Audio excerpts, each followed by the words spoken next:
The scent of marinara sauce and fresh basil hit me the moment I pushed open the heavy wooden door of Bella Rosa, my grandmother's restaurant. For 42 years, these same aromas had welcomed countless customers, but for me they meant home. Sophia. My grandmother's voice, still strong despite her recent hospital stay, called from her usual spot, a worn leather booth near the kitchen where she could oversee everything.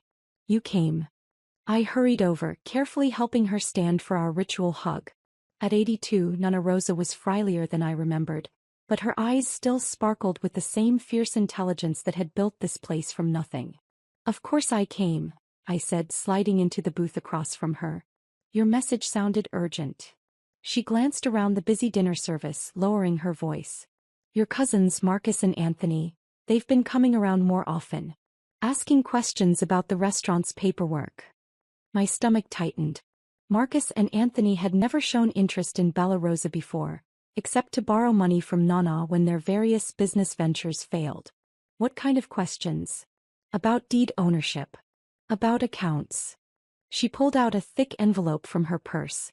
That's why I need you to take these. Before they try something.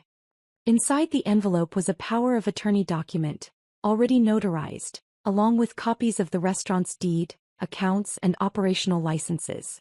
Nana, are you sure? She reached across the table, gripping my hand with surprising strength. You're the only one who loves this place like I do. The only one who understands what it means. Those boys, they only see dollar signs. I started to respond, but a coughing fit overtook her. It lasted longer than it should have. You should be resting, I said, helping her sip some water. Not working.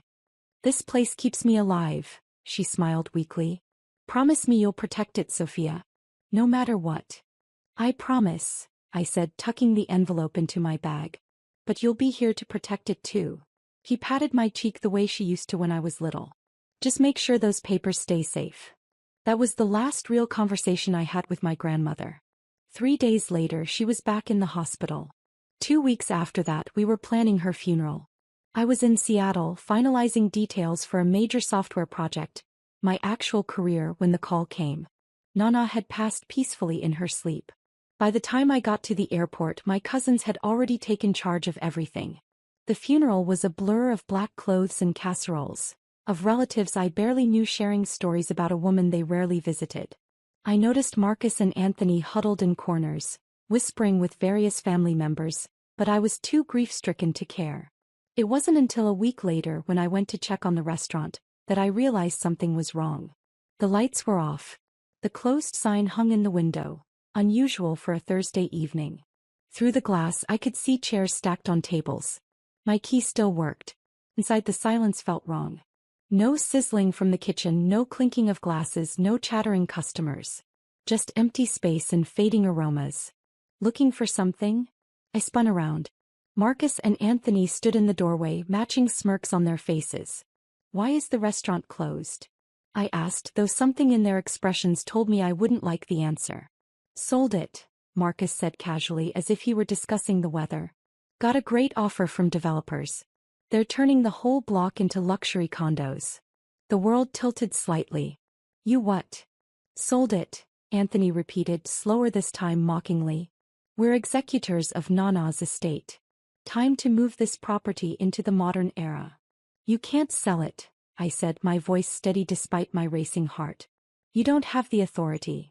They laughed, actually laughed, sharing a look that made my blood boil. Already did, cuz, Marcus grinned.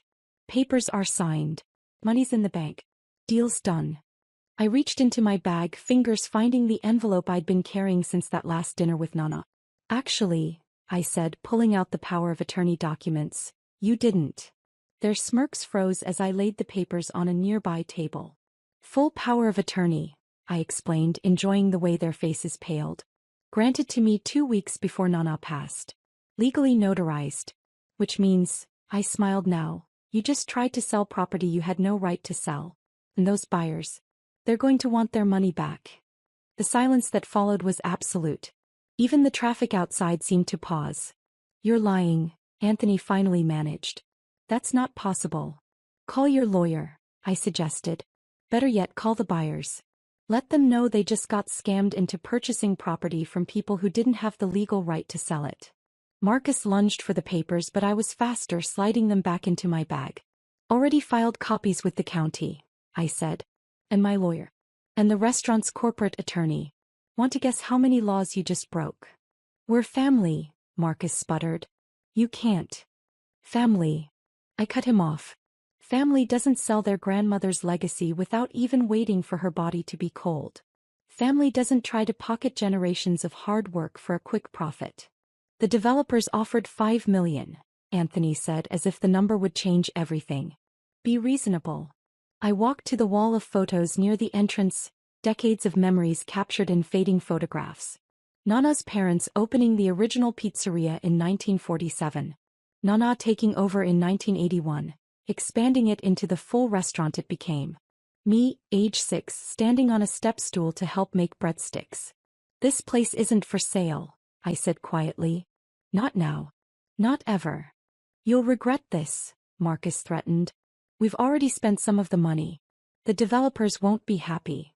I turned back to them, channeling every ounce of Nana's strength. No, you'll regret this.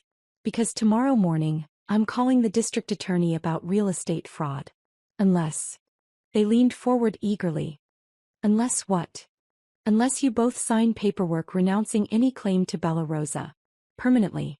Walk away now, pay back whatever you spent, and I won't press charges. That's blackmail, Anthony protested. No, I corrected.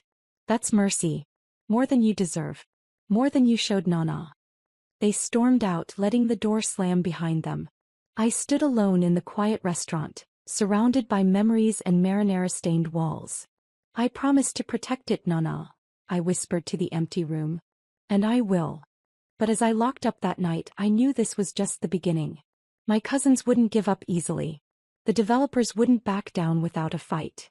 And I had a software project in Seattle that wouldn't wait forever. Sometimes protecting what matters means fighting battles on multiple fronts. I was ready. The next morning, I woke up to 17 missed calls and a string of threatening texts from various family members. Word had spread fast. The prodigal granddaughter blocking the multi-million-dollar deal, the power of attorney that changed everything, the cousins who'd been caught trying to sell what wasn't theirs to sell. My Aunt Maria's voicemail was particularly venomous. Who do you think you are? Those boys were trying to do what's best for everyone. You're just being selfish, just like your mother. I got dressed methodically, choosing a charcoal gray suit that meant business. Today wasn't about family drama. It was about protecting what mattered. The developer's office occupied the top floor of a gleaming downtown high-rise Sterling development group. Very different from Bella Rosa's worn brick exterior and fading awning. Ms. Russo, Bradley Sterling himself greeted me, all-expensive suit and practiced charm. I was hoping we could discuss this unfortunate situation. I sat across from his massive desk, noting the architectural models of luxury condos displayed like trophies.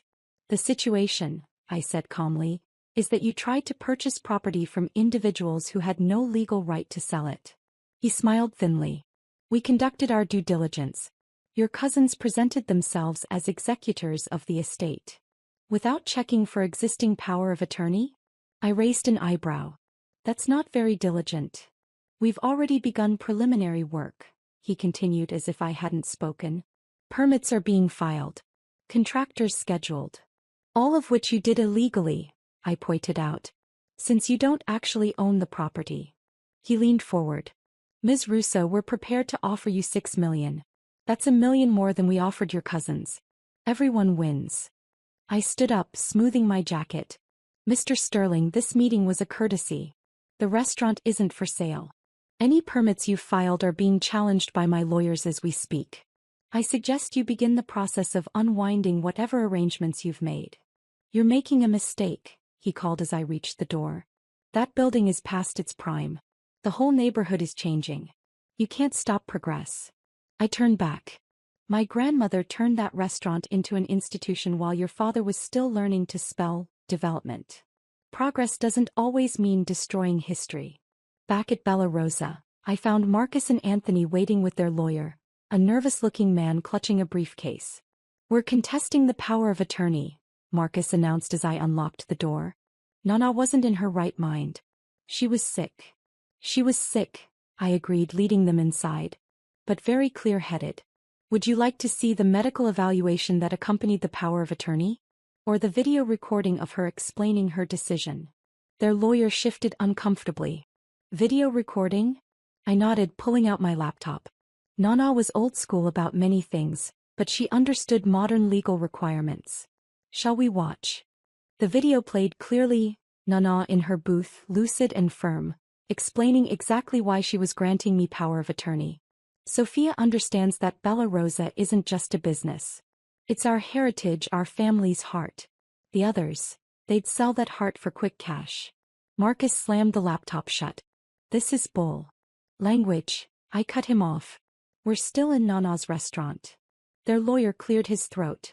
Ms. Russo, my clients have already spent significant portions of the developer's initial payment. If this sale doesn't go through. That sounds like a them problem, I replied. Not a me problem. We'll go public, Anthony threatened. Tell everyone how you manipulated a sick old woman. Go ahead, I challenged.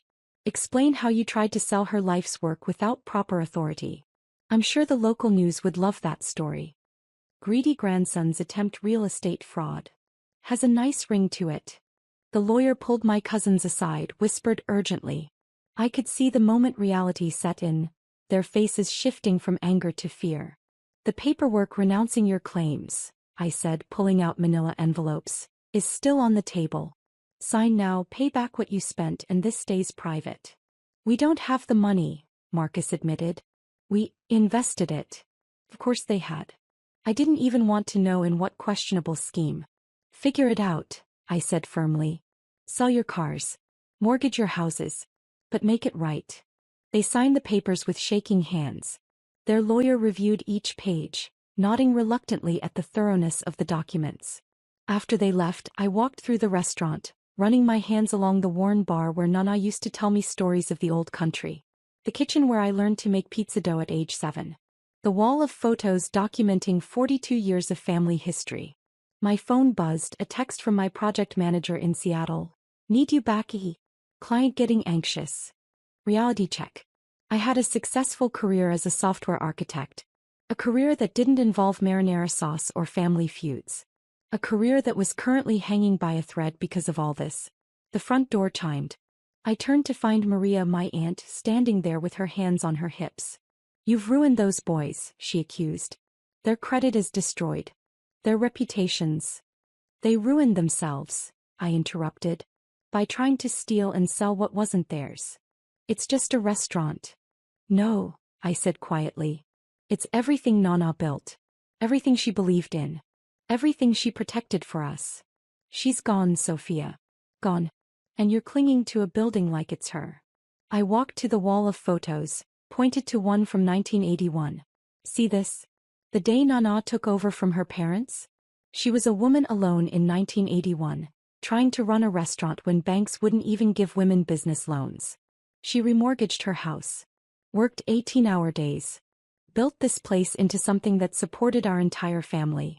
Maria fell silent. How many times did she help Marcus and Anthony? I continued. How many failed businesses did she quietly subsidize? How many family emergencies did she cover with money from this, just a restaurant? That's different. No, it's exactly the same. He protected us. All of us. Even when we didn't deserve it. Now it's my turn to protect what she built. Maria's shoulders sagged. What will you do with it? You have your fancy tech job in Seattle. You can't run a restaurant. I smiled, thinking of the plans already forming. Watch me.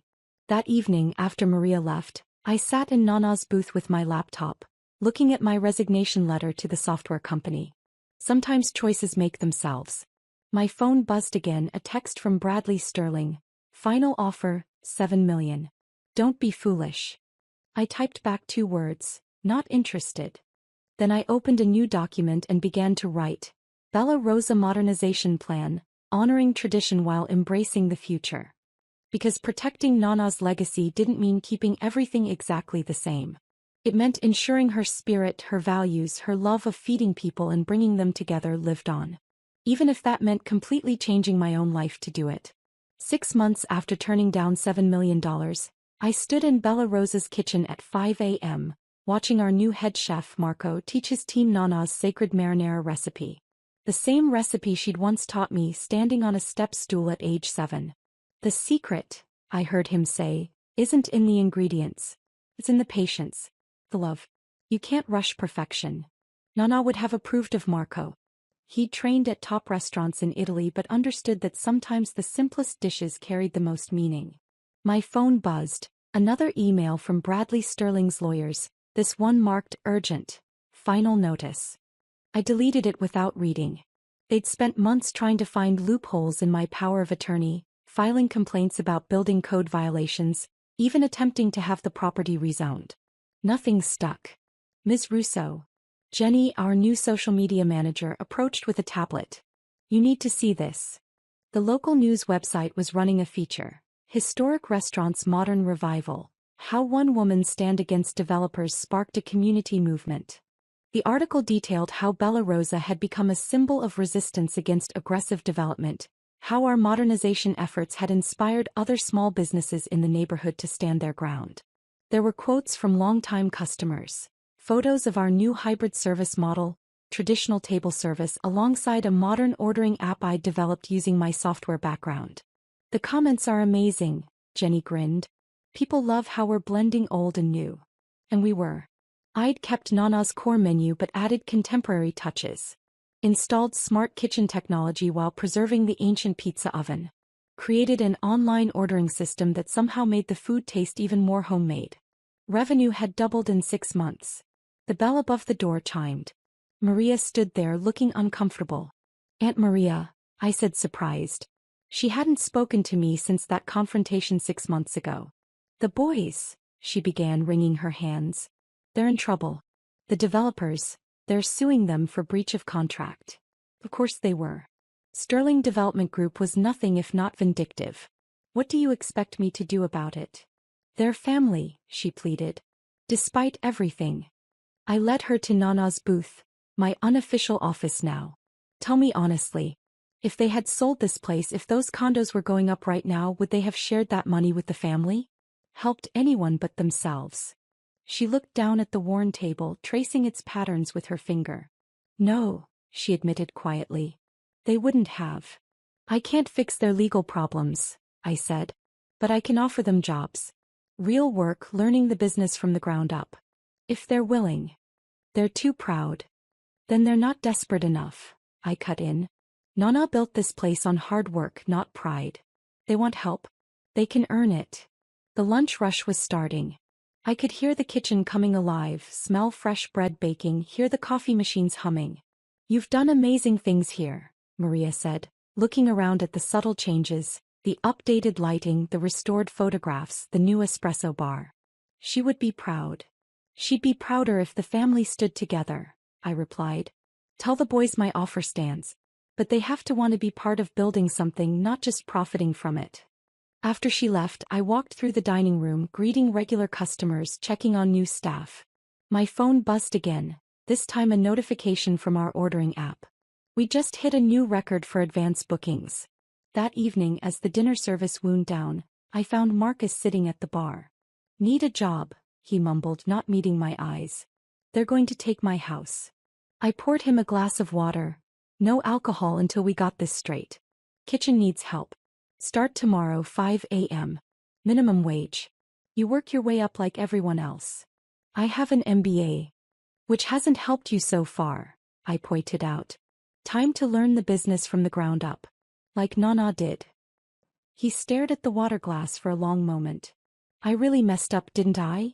Yes, I said simply. But Nana believed in second chances. One condition though, you apologize to her. I led him to her photo on the wall. He stood there, tears finally breaking through his pride. 2 weeks later, Anthony joined too. I put them both through every station, dishes, prep, serving, cleaning. No shortcuts. No special treatment. Just honest work and gradual understanding of what made Bella Rosa special. 1 year to the day after I'd stopped them from selling, we held a special dinner. The whole family came, even the ones who'd initially sided with the developers. The restaurant was packed. buzzing with energy and aromatic with classic dishes. I stood at the front, surrounded by old photos and new memories, and raised a glass. A year ago, some thought this place was just old bricks and outdated dreams. They saw the land value but missed the real value, the legacy of a woman who believed in feeding both bodies and souls. Who taught us that success isn't about quick profits, but about building something that lasts. Marcus and Anthony, now running the kitchen competently, nodded from their stations. Nana used to say that the secret to her sauce wasn't in the ingredients, but in the love. The same is true for this place. It's not just a restaurant. It's our heart, our history, our future. I unveiled the new addition to our wall of photos, Nana in her favorite booth, taken during our last conversation. Below it, her words engraved on a small plaque. Some things are worth more than money. Some legacies can't be sold. The developers still own most of the block. Modern condos rise on either side of us. But Bella Rosa stands firm, a testament to tradition in a changing world. Our hybrid model, respecting the past while embracing the future, has become a case study in sustainable small business preservation. I still get offers. Higher numbers, aggressive tactics, veiled threats. But now I just smile and send them our menu. Come taste what you can't buy, I tell them. Come understand what you can't build. Sometimes, late at night when the kitchen is quiet and the dining room is empty, I sit in Nana's booth and feel her presence. Not in the sadness of loss, but in the joy of continuation. In the laughter of families sharing meals, in the smell of that sacred marinara sauce, in the way food still brings people together. Marcus and Anthony are learning. Slowly, steadily, they're understanding that real value isn't always about numbers on a check. Sometimes it's about the things you can't sell: heritage, history, home. You were right, Nana, I whisper to her photo. Some things are worth fighting for. Some legacies need protecting. And sometimes the best revenge isn't in winning, but in preserving what matters most. The restaurant's neon sign glows warmly in the night, a beacon of resistance against the sleek modern buildings surrounding us. But we're not just surviving, we're thriving. Because in a world of constant change, people still hunger for authenticity. For tradition. For places that feel like home. Bella Rosa isn't just a restaurant anymore. It's proof that standing your ground doesn't mean standing still. That honoring the past doesn't mean fearing the future. That sometimes the most valuable things in life can't be measured in millions. They can only be measured in memories, in marinara sauce, and in the courage to protect what matters most.